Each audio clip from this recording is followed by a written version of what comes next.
Muca knjigarica je bila radovedna mala muca, ki je živela v prijetnem kotičku knjižnice v majhnem slovenskem mestu. Imela je mehak, siv kožušček in svetlo zelene oči, ki so se iskrile od radovednosti. Vsak dan je raziskovala svet knjig, danes jo je čakala prav posebna pustolovščina. Nekega sončnega jutra je muca knjigarica opazila nekaj nenavadnega. Knjige na policah knjižnice so se tresle od vznemirjenja.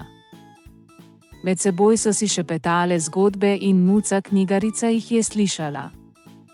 Kaj se dogaja, se je spraševala. Muca knjigarica se je odločila, da bo to izvedela. Splezala je po policah in z drobnimi tačkami nežno udarjala po lesenih deskah. Ko je dosegla vrh, je zagledala čarobna vrata. Bila so prekrita s pisanimi, vrtinčastimi vzorci. Bila je začudena. Vrata so se s škripanjem odprla in ona je stopila v deželo, polno očarljivih dogodivščin. V trenutku, ko je vstopila, so se knjižnične police spremenile v visoke gozdove, knjige pa v živali in like iz zgodb. To je bil svet, v katerem je domišljija zaživela. Pustolovščina muce knjigarice se je začela.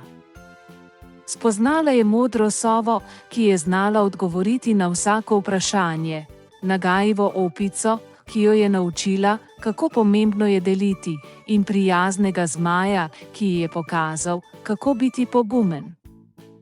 Ob teh srečanjih se je muca knjigarica naučila dragocenih lekcij o prijaznosti, pogumu in moči domišljije.